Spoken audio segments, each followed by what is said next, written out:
சிலுவையின் உபதேசம். இந்த லெந்து நாட்களிலே, இந்த உபவாச நாட்களிலே அநேக சோதனை நமக்கு உண்டு. அந்த சோதனையிலிருந்து தப்பித்துக் கொள்ள முடியான தேவன் நம்முடைய வாழ்க்கையில ஒரு பெரிய ஆசீர்வாதத்தை வைத்திருக்கிறார். 2000 வருஷங்களுக்கு முன்பாக ஆண்டவராக இயேசு கிறிஸ்து இந்த பூமியிலே வாழும் பொழுது அவருக்கும் பல சோதனைகள் வந்துச்சு, பல பாடுகள் வந்துச்சு, பல உபத்திரங்கள் வந்துச்சு. ஆனாலும் அவர் எல்லாவற்றிலும் அவர் வேத வசனத்தை வைத்து அவர் என்ன பண்ணாராம்? ஜெபம் பண்ணி வெற்றி பெற்றார். அவர் தேவனுடைய குமாரன், அவர் தேவனுடைய மேசியா, அவர் கிறிஸ்து என்றதனாலே இந்த உலகத்தில் வருகிற எல்லா சோதனையும் வெற்றி பெற்றார். அதே போல இந்த லெந்து நாட்களிலே நாம செய்ய வேண்டிய இந்த சிலுவையை குறித்து அநேக இடங்களிலே நம் வேதத்திலே நாம் பார்க்கிறோம். ஒவ்வொரு கிறிஸ்துவனுடைய வாழ்க்கையிலே ரொம்ப ஒரு முக்கியமான காரணம் சிலுவை. சிலுவை இல்லாத ரட்சிப்பு இல்லை, சிலுவை இல்லாத ஆசீர்வாதம் இல்லை, சிலுவை இல்லாத உடன்படிக்கை இல்லை, சிலுவை இல்லாத பரிசுத்தம் இல்லை. சிலுவை என்பது ரொம்ப ரொம்ப முக்கியமான ஒரு காரியம் கிறிஸ்துவர்களுக்கு. வேதத்திலே நம் கடந்த வாரங்களே தொடர்ந்து இந்த சிலுவை பற்றி நாம் தியானம் பண்ணி கொண்டு வந்திருக்கிறோம். இந்த சிலுவை கிரேக்க மொழியிலே கிரேக்கர்கள் இது ஒரு கொலை குற்றத்துக்கு அல்லது அடிமையானவர்களுக்கு இந்த சிலுவை சட்டத்திட்டங்கள் உண்டு. ஆனால் இந்த சிலுவையிலே அநேகர் வேதத்திலே வாசிக்கும் பொழுது ஸ்தேவான், பவுல், ஆதி திருச்சபை அப்போஸ்தலர் பவுல்கள் இவர்கள் எல்லாரும் ரத்த சாட்சியாக மரித்தார்கள் என்று சொல்லி வேதத்திலே நாம் பார்க்கிறோம். கிபி 64 நீரோ மன்னனால் இந்த சட்டத்தை கடுமையாய் கொண்டு வந்தார் என்று சொல்லி நாம் பார்க்கிறோம். பாகிஸ்தான் என்பவர் ஒரு நாத்திகர். அவர் இந்த சிலுவையுடைய தண்டனையை கிறிஸ்தவர்களுக்கு விரோதமாகவும் எழுப்பினார் என்று சொல்லி சரித்திரம் சொல்லப்பட்டிருக்குது. ஆனாலும் கூட நம்முடைய வாழ்க்கையில இந்த யூதர்களுடைய சட்டத்திட்டத்தின்படி ஒருவர் குற்றம் செய்தால் அவர்களை நம்ம என்ன பண்ணுவோம்? கல்லெறிந்து கொள்ள வேண்டும், அதான் சட்டம். ஆனா கிரேக்க மொழிகளிலே நீங்கள் வாசிக்கும் போது, கிரேக்கர்களுக்கு நீங்கள் வேதத்தை வாசிக்கும் போது அவர்கள் சிலுவை தண்டனை கடுமையாக இருந்தது என்று சொல்லி பார்க்கிறோம். ஒரு மனிதன் தவறு செய்தால், அது குற்றம் செய்தால் அவர்களை சிலுவையிலே போடுவார்கள். ஒரு கடுமையான ஒரு தண்டனை. பாவம் செய்தவர்களை அல்லது தவறு செய்தவர்களை சிலுவையிலே போடுவார்கள். ஆனா இயேசு கிறிஸ்து சிலுவையிலே போட்டார். காரணம் என்னன்னா, பாவம் செய்யாதவரை சிலுவையிலே போட்டார்கள் என்று சொல்லி பார்க்கிறோம். இந்த சிலுவை மூலமாக நம்ம என்ன கற்றுக்கொள்கிறோம்? ஒரு 6 காரியங்கள் இருக்கிறது. எவ்வளவு வேகமா முடியுமோ அவ்வளவு வேகமா நம்ம என்ன பண்ணலாம்? சத்தியத்தை அறிந்துக்கொள்ளலாம். முதலாவது சிலுவையுடைய உபதேசம். 1 கொரிந்தியர் 1ஆம் அதிகாரம் 23ஆம் வசனம். நாங்களோ சிலுவையில் அறையப்பட்ட கிறிஸ்துவை பிரசங்கிக்கிறோம். அவர் யூதர்களுக்கு இடரலாயும் கிரேக்கர்களுக்கு அது பைத்தியமாய் இருக்கிறது. பாருங்க, வேதத்திலே நாங்கள் வாசிக்கும் போது அப்போஸ்தலர் பவுலுக்கு சொல்லும் பொழுது, இந்த கொரிந்தியர் திருச்சபைக்கு எழுதும் போது, ஒரு சட்டத்திட்டங்களை எழுதும் போது ஒரு காரியத்தை சொல்கிறார். அப்போஸ்தலர் பவுல் சொல்லும் பொழுது, நாங்களும் சிலுவையில் அறையப்பட்ட கிறிஸ்துவை நாங்கள் பிரசங்கிக்கிறோம். நாங்களும் சிலுவை அறையப்பட்ட கிறிஸ்துவை பிரசங்கிக்கிறோம். அவர் கிறிஸ்துவுக்கு இடரலாகவும் கிரேக்கர்களுக்கு அது பைத்தியமாய் இருக்கிறது. நீங்க அநேக கிறிஸ்துவுடைய வாழ்க்கையிலே எந்த கிறிஸ்துவை நீங்கள் பிரசங்கிக்கப்படுவீர்கள்? சிலுவையில் அறையப்பட்ட இயேசு கிறிஸ்துவை நாங்களோ பிரசங்கிக்கப்படுகிறோம் என்று சொல்லி பவுல் சொல்கிறார். அப்ப இயேசு கிறிஸ்து சிலுவையில் அறையப்பட்டதை, அது இயேசு கிறிஸ்து சிலுவையிலே அறையப்பட்ட கிறிஸ்துவை நாங்கள் பிரசங்கிக்கிறோம் என்று சொல்கிறார். அப்ப இயேசு கிறிஸ்து இந்த சிலுவையிலே அறையப்பட்ட கிறிஸ்துவை நம்ம பிரசங்கிக்க பண்ண வேண்டும். 1 கொரிந்தியர் 2ஆம் அதிகாரம் 2ஆவது வசனம். இயேசு கிறிஸ்துவை சிலுவையில் அறையப்பட்ட அவரே அன்றி வேறு ஒன்றையும் உங்களுக்குள்ளே அறியாது இருக்க தீர்மானித்து இருக்கிறேன். பாருங்க, இயேசு கிறிஸ்துவை சிலுவையில் அறையப்பட்டதை அறிவை அறிந்திருக்க வேண்டும். ஒரு கிறிஸ்துவுடைய வாழ்க்கையில அப்போஸ்தலர் பவுல் சொல்கிறார், நாங்கள் சிலுவையில் அறையப்பட்ட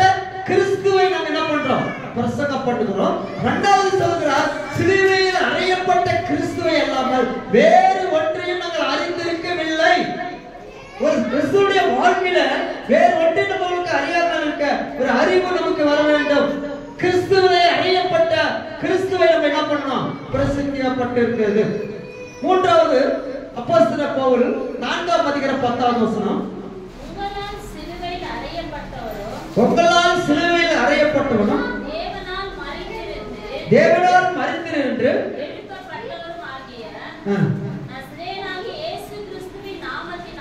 நசரேயனாகிய இயேசு கிறிஸ்து நாமத்தினாலே இவன் உங்களுக்கு முன்பாக சுஸ்தமாய் நிற்கிறான் என்று உங்கள் எல்லோருக்கும் இஸ்ரவேல் ஜனங்களுக்கு எல்லோருக்கும் தெரிந்திருக்கிறது.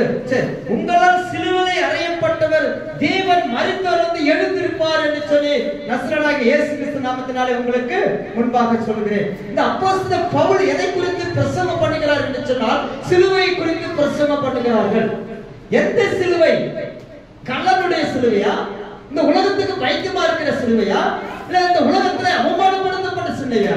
இல்ல, ஆண்டவராகிய இயேசு கிறிஸ்து சிலுவையில் அறையப்பட்ட கிறிஸ்துவை நாங்கள் என்ன பண்றோம்? பிரசங்கம் பண்றோம். அந்த கிறிஸ்து தான் எங்களுக்கு ஞானத்தையும் அறிவையும் கொடுத்திருக்கிறார். அந்த சிலுவையிலே அறையப்பட்ட கிறிஸ்து தான் சிலுவையிலே உயிர்த்தெழுந்திருக்கிறார் என்று சொல்லி நாங்கள் எல்லாரும் சாட்சிகளா இருக்கிறோம் என்று சொல்கிறார். பவுல் பிரசங்கிப்பது அந்த சிலுவை குறித்து ஆணித்தரமாக, ஆழத்தமாக, பரிசுத்தமாக இந்த சிலுவையில் தான் எங்களுக்கு ரட்சிப்பு வந்தது என்று சொல்லி அங்க நாம் பார்க்கிறோம். இன்றைக்கு நம்முடைய வாழ்க்கையில் சரி, சிலுவை இன்னைக்கு மற்றவங்களுக்கு அது இடரலா இருக்கலாம், மற்றவங்களுக்கு அது பைத்தியமா இருக்கலாம், மற்றவங்களுக்கு ரட்சிக்கப்பட்டு பின்வாங்கின கிறிஸ்துவுக்கு அது விரோதமாக இருக்கலாம். ரட்சிக்கப்பட்ட நமக்கு அது தேவ பலம் உள்ளதா இருக்கிறது, அது தேவ வல்லமை உள்ளதா இருக்கிறது, அது தேவ ஆசீர்வாதத்துக்குள்ள பெற்றுள்ளதா இருக்கிறது. எந்த கிறிஸ்துவை நம்ம பிரசங்கிக்கப்படுகிறோம்? இயேசு கிறிஸ்து சிலுவையில் அறையப்பட்ட கிறிஸ்து. கிரேக்கர்கள் அநேகர்கள், அந்த கள்ளர்கள் அல்லது திருடர்கள் ஆண்டவருக்கு விரோதமான துன்மார்க்கங்களை சிலுவையிலே அறைந்தார்கள். அவர்களை எல்லோரும் உயிர்த்தெழவில்லை. ஆண்டவராக இயேசு கிறிஸ்து மட்டும்தான் உயிர்த்தெழுந்தார். அந்த கிறிஸ்துவை, அந்த சிலுவை பற்றி தான் நம்ம உபதேசிக்கிறோம். அநேகருடைய வாழ்க்கையில நம்ம சிலுவை போட்டுக் கொண்டு இருக்கிறோம், வீட்டுல மாட்டி வச்சிருக்கிறோம். அதனால ஒரு பிரயோஜனமும் கிடையாது. அந்த சிலுவையினுடைய அந்த அறிவு நமக்கு வேண்டும், அந்த ஞானம் நமக்கு வேண்டும் என்று சொல்லி பார்க்கிறோம். அதே அப்போஸ்தலர் நடவடிக்கைகள் 2ஆம் அதிகாரம் 36வது வசனம், ஆகையால்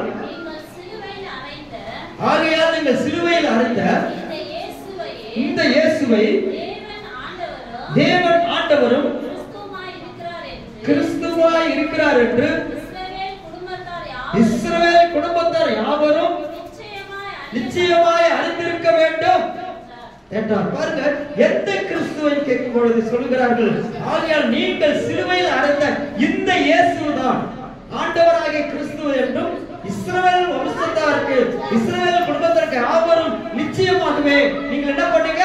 அறிக்கப்பட்டிருப்பீங்க. இன்னைக்கு நம்முடைய வாழ்க்கையில சரி, இஸ்ரவேல் ஜனங்களுடைய வாழ்க்கையில சரி, எல்லாரும் இதை அறிந்திருக்க வேண்டும்.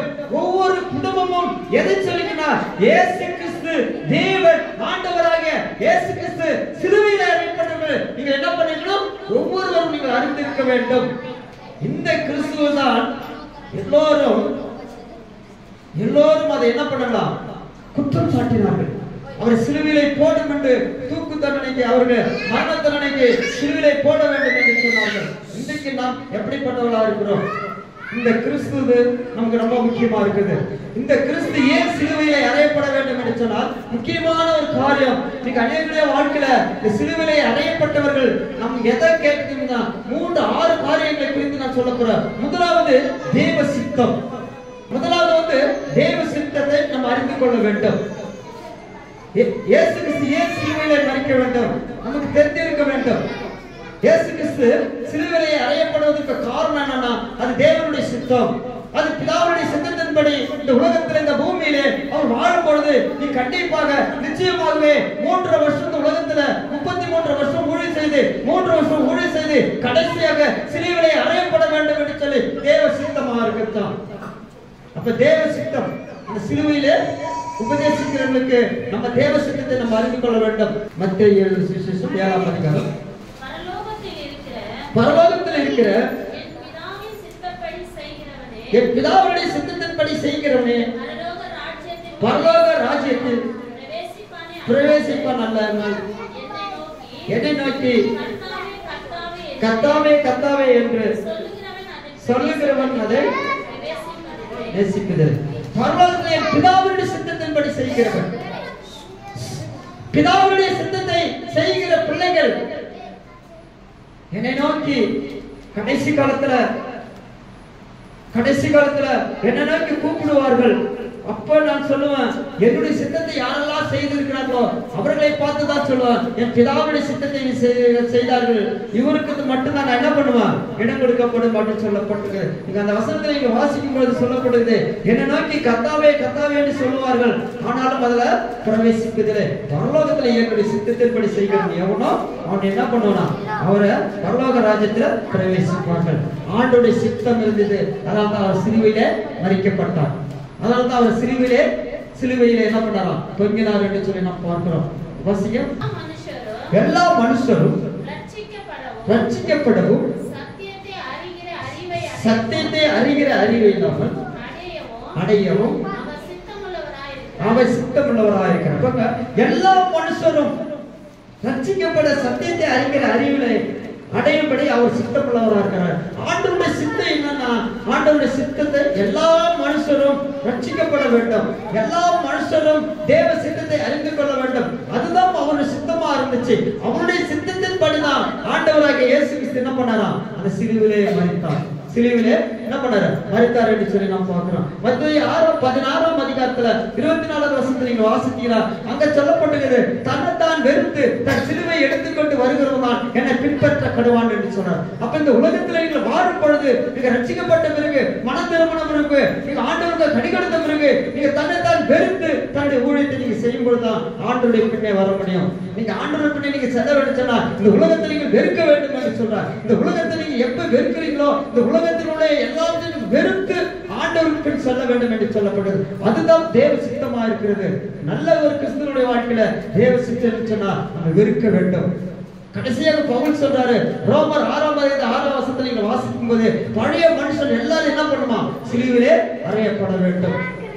பழைய சுபாவங்கள், பழைய அக்கிரமங்கள், பழைய அசுத்த ஆவிகள், பழைய எண்ணங்கள், பழையது எல்லாத்தையும் நீங்க எங்க அறையணும்னா சிலுவிலே அறையப்பட வேண்டும். அதுதான் தேவ சித்தமா இருக்குது. இந்த உலகத்துல நீங்க சிலுவிலே அறையப்பட வேண்டும் சொன்னால், உங்களுக்கு இருந்த எல்லா ஆண்டவருக்கு விரோதமான எல்லா குணங்களையும் நீங்க என்ன பண்ணா சிலுவிலே அறையப்பட வேண்டும்.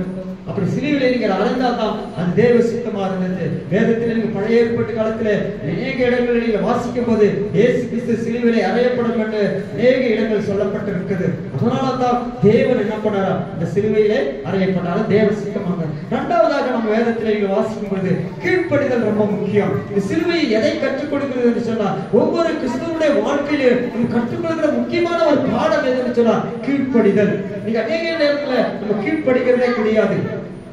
எவ்வளவுதான் சொன்னாலும் சரி, எவ்வளவுதான் சத்தியத்தை கேட்டாலும் சரி, நம்ம கீழ்ப்படியாம போயிடும். ஆனா ஆண்டவர் நமக்கு ஒரு முன்மாதிரியாக இந்த உலகத்திலே வாழும்போது அவர் என்ன பண்ணாரா, கீழ்ப்படிந்தார் என்று சொல்லி நம்ம பார்க்கிறோம். பிலிப்பியர் 2ஆம் அதிகாரம் 2வது வசனம் 2:8 படி, அவர் மனுஷ ரூபமாய் காணப்பட்டு மரண பரியந்தம், அதாவது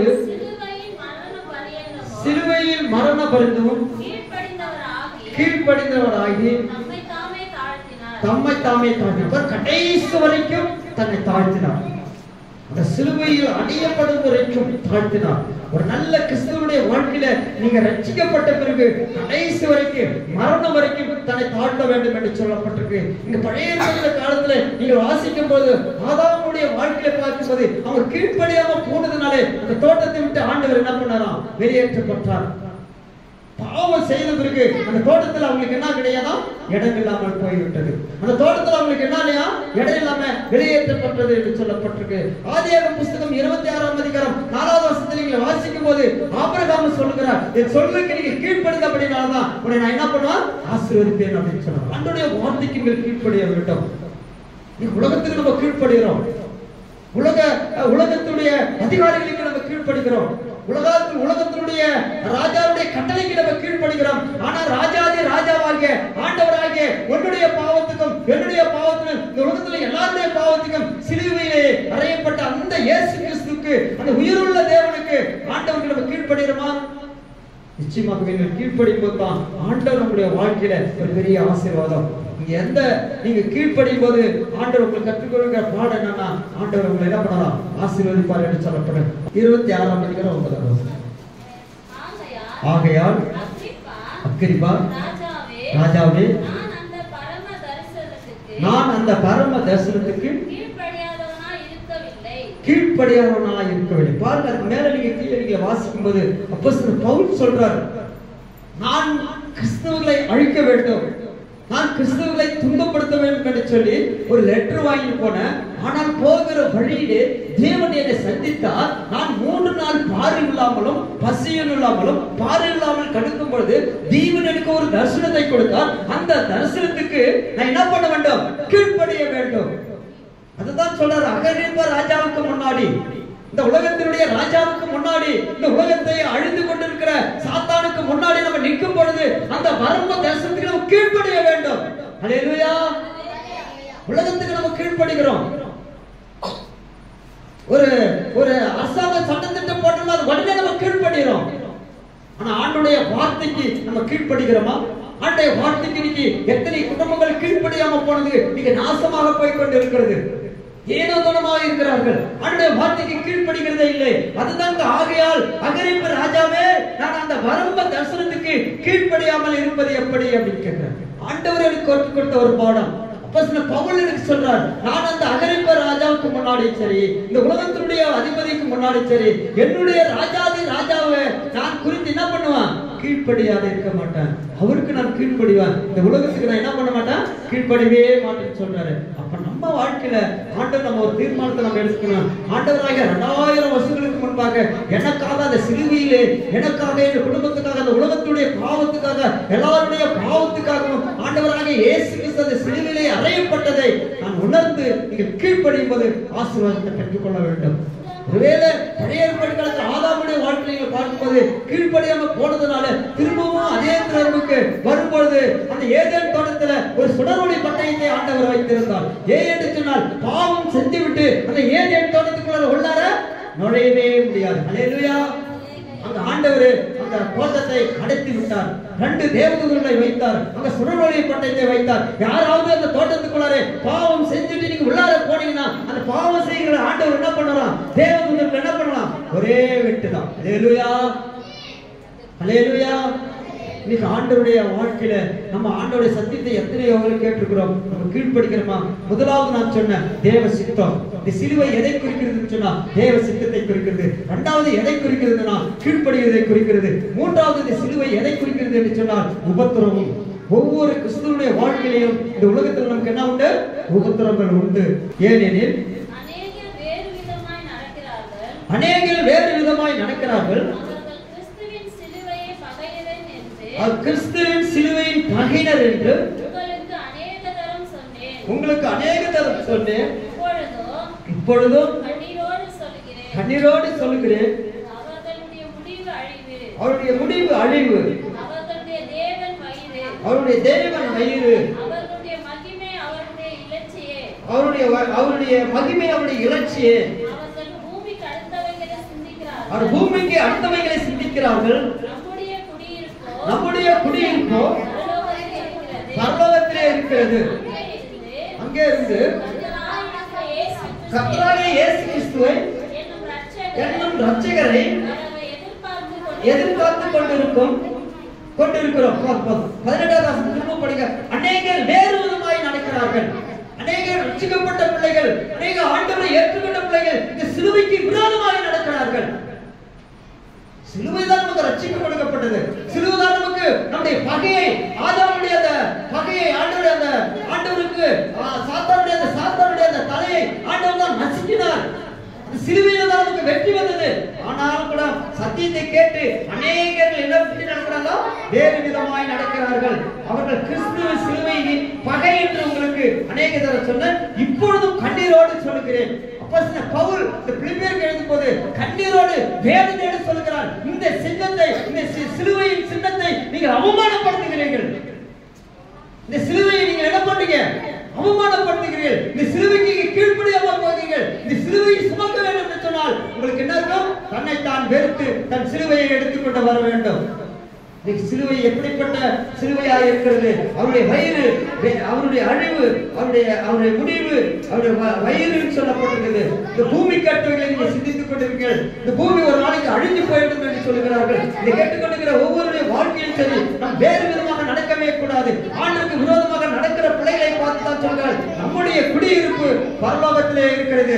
நம்முடைய குடியிருப்பு எங்க இருக்கிறது? பரலோகத்திலே இருக்கிறது. அல்லேலூயா, அல்லேலூயா. ஆண்டவர் கண்ணீரோடு சொல்கிறார், வேதனையோடு சொல்கிறார். அவருடைய அந்த சிலுவையை பார்த்து சொல்கிறார். அந்த சிலுவையிலே ஆண்டவர் சொல்கிற ஒரு வார்த்தை, அந்த அநேகர் வேறு விதமாய் நடக்கிறார். ரட்சிக்கப்பட்ட பிள்ளைகள் தான், ஆண்டவரை ஏற்றுக்கொண்ட பிள்ளைகள் தான், ஞானஸ்தானம் பெற்ற பிள்ளைகள் தான். அவர்கள் இன்னைக்கு வெளியே என்ன பண்றாங்களா? வேறு விதமாய் நடக்கிறார்கள். அவர் கிறிஸ்துவ சிலுவைக்கு பகையை என்று உங்களுக்கு அநேக தடவை சொன்னேன், இப்பொழுதும் கண்ணீரோடு சொல்லுகிறேன் என்று சொல்கிறார். நீங்கள் பூமிக்கு உரியவர்களை அல்லது பூமிக்கு உரியவர்களை நீங்க என்ன பண்ணுங்க? தேடிக்கொண்டிருக்கிற உலகத்துல நமக்கு என்ன உண்டு? உபத்திரங்கள் உண்டு. மகனே மகளே நீ விடாட்கொள்ள அப்படின்னு சொல்றாரு. மத்தேயு 13:21. ஆகிலும் தனக்குள்ளே வேறு இல்லாதவனாய் கொஞ்ச காலம் மாத்திரம் மறைத்திருப்பான். வசனத்தின் நிமித்தம் உபத்திரமும் துன்பமும் உண்டான உடனே இடரல் அடைவான். தனக்குத்தானே வேறு இல்லாதவனாய் இருக்கிறான். எவ்வளவு வசனத்தை கேட்டிருந்தாலும் கூட சரி, எவ்வளவு நம்ம சத்தியத்தை கேட்டிருந்தாலும் சரி, வேறு இல்லாத கிறிஸ்துவர்களாய் தான் மாற்றப்பட்டு இருக்கிறோம். அநேகருடைய வாழ்க்கை எப்படிப்பட்ட ஒரு வாழ்க்கை என்று சொன்னால், வேறு இல்லாத ஒரு வாழ்க்கை. வேறு இல்லைன்னா அந்த அந்த மரம் என்ன ஆயிடும்? பட்டு போயிடும். அல்லேலூயா, அல்லேலூயா. அந்த மரம் என்ன ஆயிடும்? பட்டு போயிடும். அந்த மரம் பட்டு போயிடும் என்று சொல்லப்பட்டிருக்கிறது. அநேகருடைய வாழ்க்கையில கொஞ்ச காலம் மாத்திரம் நிலைத்திருப்பார்கள். வசனத்தின் நிமித்தம் உபத்திரமும் துன்பமும் கொண்டாடுடனே இடர்கள் அடைவார்கள். வசனத்தை கேட்ட உடனே, ஆண்டுடைய வசனத்தை கேட்ட உடனே உபத்திரமும் துன்பமும் வந்த உடனே பின்வாங்கி போயிடுறாங்க. இயேசு கிறிஸ்து கடைசி வரைக்கும் அந்த சிலுவையை நீங்க கொஞ்சம் யோசித்து பாருங்க. சிலுவை செய்த நன்மைகளை யோசித்து பாருங்க. நமக்காக 2000 ஆண்டுகளுக்கு முன்பாக அந்த சிலுவையை அவர் என்ன பண்ணலாம்? மரித்தார். வசனத்தை கேட்ட உடனே உபத்திரம் வரும். வசனத்தை கேட்ட உடனே இடர்கள் வரும். வசனத்தை கேட்ட உடனே நமக்கு விசுவாசம், நமக்கு பலவிதமான சுமைகளை, பலவிதமான தீமைகளை கொண்டு வருவான். ஆனாலும் நீங்க எப்படி இருக்க வேண்டும் சொன்னால், அந்த சிலுவை தான் எனக்கு ரட்சிப்பு. ரோமர் 8:36. கிறிஸ்துவின் அன்பை விட்டு தம்மை பிரிப்பவன் யார்? உபத்திரமோ, வியாகுலமோ, துன்பமோ, பசியோ, நிர்வாணமோ, நாசமோசமோ, பட்டயமோ, இவைகள் எல்லாவற்றிலும் நாம் நம்மில் அன்பு கூறுகளாய் முற்றும் செய்யக்கொள்ளுகளாய் இருக்கிறோம். 17 கிறிஸ்துவின் அன்பு சொல்றாங்க. உபத்திரம் வரும்போது நமக்கு நாச மோசங்கள், உபத்திரங்கள், வியாகுலங்கள், துன்பங்கள், பசிகள், நிர்வாணங்கள், நாச மோசங்கள், பட்டயங்கள், இவைகள் எல்லாவற்றிலும் உள்ள நமக்கு ஜெயம் கொடுக்கிற ஒரு தேவன், முற்றிலும் நமக்கு என்ன பண்ணுகிறாரு? ஜெயம் கொடுக்கிற ஒரு தேவன் நம் மத்தியில் இருக்கிறார். கடைசி வருஷத்துல வாசிக்கும் போது உயர்வானாலும் தாழ்வானாலும் எந்த கிறிஸ்துவனாலும் கர்த்தராகிய இயேசு கிறிஸ்துவின் உள்ள தேவனுடைய அன்பை விட்டு நம்மை பிரிக்க மாட்டார் என்று நிச்சயித்து இருக்கிறேன் என்று சொல்கிறார். அல்லேலூயா. ஆண்டவருடைய அன்பை நம்ம மூத்தரவு காலத்துல அந்த சிலுவையை நீங்க கொஞ்சம் யோசித்து பாருங்க. நீங்க அது எப்படிப்பட்ட சிலுவையா இருக்கிறது? சும்மா கழுத்துல தொங்கப்பட்ட ஒரு சிலுவையா இருக்குதா, அல்ல வீட்டிலே அடிக்கப்பட்ட ஒரு சிலுவையா இருக்குதா, அல்லது இருதயத்திலே ஆண்டவர் ஆழமாய் அந்த தேவ சித்தத்தையும் ஆண்டவருடைய அந்த சித்தத்தையும் ஆண்டவருக்கு ஒரு கீழ்ப்படுதலும் ஆண்டவருக்குள்ள இந்த உபத்திரத்துல படுகிற அந்த சிலுவை எப்படிப்பட்ட சிலுவை என்று சொன்னால், நம்ம பிரிக்காத கடைசி வரைக்கும் என்ன வியாகுலம் வந்தாலும் சரி, என்ன கஷ்டம் வந்தாலும் சரி, என்ன மோசம் வந்தாலும் சரி, என்ன பிரச்சனை வந்தாலும் சரி, நான் அந்த சிலுவை அண்டையே வருவேன். அல்லேலூயா. சிலுவையிலே வரும்போதுதான் கர்த்தருடைய வாழ்க்கை ஆண்டவர் என்ன பண்ணுவார்? ஆசீர்வதிப்பார். நீங்க அந்த சிலுவை அண்டையிலே வருகிறோமா? முதலாம் ஆதாம், முந்தின ஆதாம் பாவம் செஞ்ச பிறகு ஆண்டவர் தோட்டத்துக்கு வெளியே ஏற்றினார். திரும்பவும் அந்த தோட்டத்துக்குள்ளே போக முடியல. எவ்வளவு ட்ரை பண்ணியிருப்பாங்க. ஆனால் ஆண்டவர் என்ன பண்ணாரு? ஒரு சுடர்வழி பட்டயத்தை வைத்திருந்தார். பிந்தின ஆதாமாகிய இயேசு கிறிஸ்து நமக்கு என்ன பண்ணாரு? அந்த சிலுவையிலே நமக்காக அந்த ஏதேன் தோட்டத்திலே, இந்த பரலோகத்திலே, இந்த பரதேசிலே அவர் உள்ளே நுழைந்தார். ஏன் சொன்னால் அந்த உறவு நமக்கு கொடுக்கப்பட்டிருக்கு. ஹல்லேலூயா. அந்த உறவு நமக்கு கொடுக்கப்பட்டிருக்குது. அப்ப கிறிஸ்துவுடைய நமக்கு அது ரட்சிக்கப்படுவதற்கு தேவ பலனாக்குனா நமக்கு அது எப்படிப்பட்ட ஒரு சிலுவையா இருக்குன்னா நமக்கு ஆசீர்வதிக்க ஒரு சிலுவையா இருக்குது. 4வது வேதத்தை வாசிப்பார்கள். பிலிப்பியர் 3:18. ஏனெனில் அநேகர் வேறு விதமாய் நடக்கிறார்கள். அவர் கிறிஸ்துவின் சிலுவை பகையினர் என்று உங்களுக்கு அநேக தரம் சொன்னேன். இப்போது கண்ணீரோடு சொல்கிறேன். சரி, கொலோசியர் 2:15 துரைத்தனங்களும் அதிகாரங்களையும் பிரித்துக் கொண்டு வெளியரங்கமான கேவலமான அவைகள் மேல் சிலுவையிலே வெற்றி சிறந்தார். ஆண்டவர் அந்த சிலுவையில் என்ன பண்ணார்? ஆண்டவர் வெற்றி சிறந்தார். இந்த உலகத்திலே வாழும்போது நம்முடைய வாழ்க்கையில உண்மையாக நீங்கள் ஒப்புக் கொடுக்கும் போது தான் ஆண்டவர் நமக்கு என்ன பண்ணுவார்? அந்த சிலுவையிலே ஆண்டவர் வெற்றி சிறந்தார். எந்த சிலுவை என்று சொன்னால் இந்த அவதூறமான அந்த வசனத்தை நீங்கள் வாசிக்கும் போது துரைத்தனங்களோடும் அதிகாரங்களோடும்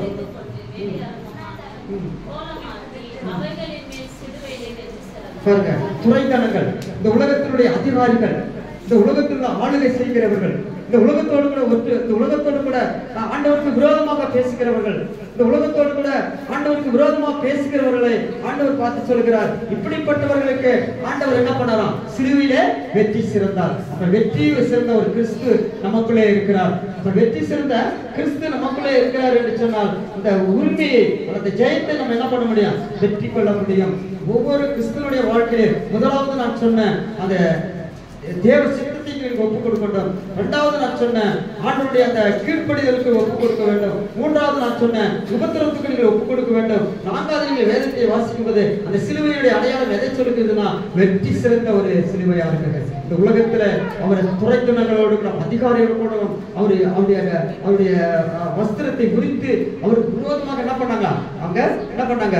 அவர் சிலுவையிலே அறையப்பட்டார். ஆனாலும் கூட இயேசு கிறிஸ்து என்ன பண்ணாரு? அந்த சிலுவையிலே வெற்றி சிறந்தார். வெற்றி சிறந்தார் என்று சொல்லி நாம் பார்க்கிறோம். இப்ப நம்ம ஒவ்வொரு கிறிஸ்துவனுடைய வாழ்க்கையிலையும் அந்த சிலுவை எதை குறிக்கிறது என்று சொன்னால் ஒரு வெற்றி சிறந்த ஒரு வெற்றி சிறந்தார் என்று சொல்லி பார்க்கிறோம். நீங்க ஆமோஸ் 9:12 வசனத்தை நீங்க வாசிக்கும் பொழுது அந்நாளிலே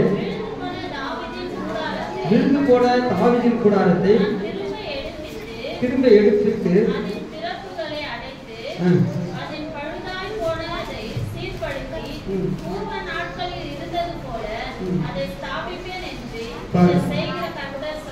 பாருங்க, ஆண்டவர் சொல்றார் அந்த விழுந்து போனதை ஆண்டவர் எடுத்து என்ன பண்ணுவாராம்? நிலைப்படுத்துவார். விழுந்து போனதை எருசலேம் ஆலயத்தை கட்டப்படுவதற்கு ஆண்டவர் திரும்பமாக எடுப்பார் என்று சொல்லப்பட்டிருக்கான். நாம கூட ஆண்டவர் விட்டு அந்த சிலுவை விட்டு தூரமா போயிட்டு இருப்போம். ஆனா ஒரு நாளைக்கு அந்த சிலுவை கிட்ட வர ஆண்டவர் அந்த சிலுவை நீங்க வந்துட்டீங்கன்னா ஆண்டவர் உங்களையும் எடுத்து என்ன பண்ணுவார்? ஆண்டவர் எடுத்து பயன்படுத்துவார். அப்ப ஆண்டவருடைய அந்த சிலுவை ரொம்ப முக்கியம். அந்த சிலுவையை ரொம்ப முக்கியம் என்று சொல்லப்பட்டது. இழந்து போனதை தேடவும் ரட்சிக்கவும் மனுஷகுமாரன் அந்த பூமிக்கு உலகத்துக்கு வந்தார். ஒரு கெட்டு போன ஒரு குமாரனை நீங்க பார்க்கும்போது அவன் தூரத்து தேசத்துக்கு போனாலும் சரி, அவன் திரும்பமாக வரும்போது ஆண்டவர் அவன் என்ன பண்ணாராம்? எடுத்து பயன்படுத்தினார். ஹல்லேலூயா. நீங்க நம்ம அவனை பார்த்து என்ன சொல்றோம்? கெட்ட குமாரன் சொல்றான். அவன் கெட்ட குமாரன் கிடையாது. ஹல்லேலூயா. அவன் நல்ல குமாரனையே திரும்ப வந்துட்டான். எத்தனை பேர் நம்ம சபையை விட்டு போறாங்க, ஆண்டவரை விட்டு போறாங்க, ஆண்டவருக்கு விரோதமா பேசுறாங்க, ஆனா திரும்ப வரமாட்டாங்க. ஆனா அந்த கெட்ட குமாரன் என்ன பண்ணான்? திரும்ப வந்தான். அது வந்ததுனால அவனுக்கு என்னங்க? உயர்ந்த வஸ்திரம் உண்டு, உயர்ந்த மோதிரம் போட்டார், உயர்ந்த பாதரட்சத்தை போட்டார். அவனுக்காக ஒரு கண்டுக்குட்டி எடுத்து ஒரு பெரிய விருந்து ஆயத்தம் பண்ணினார். ஹல்லேலூயா. இந்த சிலுவையிலே வரும்போது ஆண்டவர் நமக்கு ஒரு என்ன பண்ண? ஆண்டவர் நமக்கு ஒரு உறவை கொடுப்பார். ஆண்டவர் நமக்கு ஒரு மீட்பை கொடுப்பார். ஆண்டவர் நம்மளை உயர்த்தப்படுவார் என்று சொல்லப்படுது. கடைசியாக நீங்கள் வாசிக்கும் போது யோவான் எழுதின சுவிசேஷம் 3:15 வசனம், தன்னை விசுவாசிக்கிறவன் எவனும் கெட்டு போகாமல் நித்திய ஜீவனை அடையும்படிக்கு உயர்த்தப்பட வேண்டும். ஹல்லேலூயா. கடைசியில சிலுவை அடையாளம் என்னன்னா, ஒவ்வொரு கிறிஸ்துவனுடைய வாழ்க்கையிலும் தன்னை விசுவாசிகள் எவனும் கெட்டு போகாமல் நித்திய ஜீவனை அடையும்படிக்கு உயர்த்தப்பட வேண்டும். ஏன் உயர்த்தப்பட வேண்டும் சொன்னால், இந்த பூமியிலே இந்த உலகத்திலே நீங்கள் வாழும் பொழுது பரலோகத்துக்கு நித்திய ஜீவனுக்கு போகும்போது ஆண்டவர் நம்மளை என்ன பண்ணாரா? உயர்த்தப்பட வேண்டும். ஆண்டவர் நமக்காக இந்த சிலுவையிலே சிந்தின ஆண்டவர் அந்த சிலுவையிலே ரத்தம் சிந்தினார் என்று சொல்லி நாம் பார்க்கிறோம். இந்த சிலுவையிலே திருமுடி சூட்டப்பட்டது என்று சொல்லி பார்க்கிறோம். ஆண்டவர் நமக்காக என்ன பண்ணாரா? ஒரு மீட்பு வைத்திருக்கிறார். அது என்னது? உயர்வு. ஆண்டவர் நமக்கு உயர்த்தப்பட வேண்டும் என்று சொல்லி நாம் பார்க்கிறோம். வேதத்தில் அநேக இடங்களில் நீங்கள் பார்க்கலாம், சிலுவையிலே மரித்ததனால்தான் நமக்கு ஜீவன் உண்டு, சிலுவையிலே மரித்ததனால்தான் நம்ம எங்க போக முடியும்? பரலோக ராஜ்யத்துக்கு போக முடியும். இல்ல நம்ம எங்க போக முடியாது? பரலோக ராஜ்யத்துக்கு போக முடியாது. வேதத்தில் அநேக இடங்களில் நீங்கள் வாசிக்கும் பொழுது சிலுவை ரொம்ப ஒரு முக்கியமானது. எபிரேயர்களை நீங்கள் வாசிக்கும் பொழுது ஆண்டவராகிய இயேசு கிறிஸ்து என்ன பண்ணாரு? அந்த திரைச்சீலையை உடைத்து உள்ளே போனார். ஹல்லேலூயா! அந்த திரைச்சீலையை உடைத்தார். அந்த திரைச்சீலை கிழித்து உள்ளே போனதுனால நம்ம கூட இன்னைக்கு என்ன பண்றோம்? ஆண்டவருக்குள்ள நம்ம அந்த சிலுவையிலே உள்ளே போக முடியும். எபிரேயர் 9ஆம் அதிகாரம் 22வது வசனம். நியாயப்பிரமாணத்தின்படி கொஞ்சம் குறைய எல்லா ரத்தத்தினாலே சுத்திகரிக்கப்படும், ரத்தம் சிந்துதல் இல்லாமல் மன்னிப்பு உண்டாகும். பாருங்க, கடைசியாக இயேசு கிறிஸ்து ரத்தம் சிந்தி ஆண்டவர் நமக்காக அந்த என்ன பண்ணாரு? அந்த திரைச்சீலை கிழித்து உள்ளே சென்றார் என்று சொல்லி நாம் பார்க்கிறோம். ஆண்டவர் அந்த திரைச்சீலை கிழித்ததுனால பாவ மன்னிப்பு, அதாவது ரத்தம் இல்லாம நமக்கு என்ன இல்ல? விடுதலை இல்லை. முதலாவது நாம் பார்த்தோம் தேவ சித்தம், இரண்டாவது நாம் பார்த்தோம் கீழ்ப்படிதல், மூன்றாவது நாம் பார்த்தோம் உபத்திரவம், நான்காவது நாம் பார்த்தோம் ஆண்டவருடைய அந்த உயர்த்தப்பட வேண்டும். அந்த சிலுவையில தான் ஆண்டவர் அவர் மரித்ததினாலே உயிர்த்தெழுந்ததினாலே தன்னை விசுவாசிக்கிறவன் கெட்டு போகாமல் நித்திய ஜீவன் அடையும்படி இவ்வளவா இந்த உலகத்துல இந்த பூமியில ஆண்டவருக்கு பரலோகத்துக்கு நீங்க போகணும்னா என்ன பண்ணணும்? நித்திய ஜீவனை நீங்க என்ன பண்ண பெற்றுக்கொள்ள முடியும். கடைசியாக நீங்க பாத்தீங்கன்னா இயேசு கிறிஸ்து ரத்தத்தினாலே சிலுவையில நமக்கு என்ன பண்ணாரு? ஒரு பாவ மன்னிப்பு நிச்சயத்தை கொண்டு வந்தார். அவர் பாவம் செய்யல, அவர் பரிசுத்தமாக வாழ்ந்தார். இந்த பூமியிலே பாவம் செய்யாதவரை ஒருவரை என்ன பண்ணாரா? சிலுவையிலே அறையப்பட்டார். கடைசியாக நீங்க வாசிக்கும் போது எபிரேயருக்கு எழுதின நிருபம் 6ஆம் அதிகாரம் 6வது வசனம். மறுதலித்து போனவர்கள் தேவனுடைய குமாரனை நாங்களே மறுபடியும் சிலுவையிலே அறைந்து அவமானப்படுத்துகிறபடினால் மனம் திரும்புவதற்கு ஏதுவான அவர்களை மறுபடியும் புதுப்பிக்கிறது கூடாத காரியம். ஆண்டவர் சொல்றார், மறுதலிக்க போனவர்கள் ஒரு முறை பாவத்தை செய்து சிலுவையிலே அறையுண்ட பிறகு மறுபடியும் பாவத்தை செய்தீங்கன்னா அவர் ஆண்டவர் என்ன பண்ணார்? அவங்கள மறுதலிச்சு போய்விடுவார். ஹல்லேலூயா! இந்த சிலுவையின் அடையாளம் கடைசியிலே வாசிக்கும் பொழுது மறுதலித்து போனவர்கள் தேவனுடைய குமாரனை தங்களே மறுபடியும் சிலுவையில் அறைந்து அவமானப்படுத்துகிறபடினால் மனம் திரும்புவதற்கு ஏதுவான அவர்களை மறுபடியும் புதுப்பிக்க கூடாத காரியம். மறுபடியும் பாவம் செஞ்சு நீங்க சிலுவையில இறந்தீங்கன்னா ஆண்டவர் உங்களை என்ன பண்ணுவாரா? மறுதலித்து போயிடுவார். எதை குறித்து நம்ம பிரசங்கம் பண்றோம்னு சொன்னா, அந்த கெட்டு போகிறவங்களுக்கு அது சிலுவையில என்ன பண்ணுதான்? பைத்தியமாக பவுல் அப்படித்தான் சொல்லுறாரு. ஹல்லேலூயா! பவுல் அப்படித்தான் சொல்லுகிறார் என்று சொல்லி நம்ம பார்க்கிறோம். ஹல்லேலூயா! பவுலுடைய வாழ்க்கையை வாசிக்கும் போது அந்த ஜென்ம சுபாவம் நம்மளை விட்டு என்ன பண்ணணுமா? மாறணும். நம்ம ரட்சிக்கப்பட்ட பிள்ளைகள், மனதிருந்த பிள்ளைகள், ஆண்டுக்காக அடி கொடுக்கிற பிள்ளைகள், ஆண்டுக்கு நீங்க என்ன பண்ணுமா? உண்மையா இருக்கணும். இந்த 1 Corinthians 1ஆம் அதிகாரம் 18வது வசனம் ரொம்ப முக்கியமான ஒரு வசனம். ஏன்னா அந்த வசனத்தை வாசித்து நம்ம முடிக்கலாம்.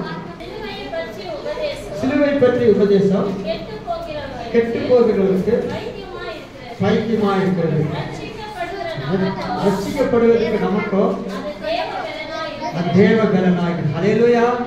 சிலுவை பற்றி உபதேசம் நமக்கு கெட்டு போறவர்களுக்கு பைத்தியமா இருக்குது, ரட்சிக்கப்பட்டு மனதிரும்பி பாவத்திலே வாழ்ந்து கொண்டவர்கள், அது பின்வாங்கி கொண்டவங்க, தூரத்துக்கு போனவங்க, ஆண்டவர் மறுதலித்து போனவங்க, அவங்களுக்கு எப்படிதான் பைத்தியமா இருக்குது.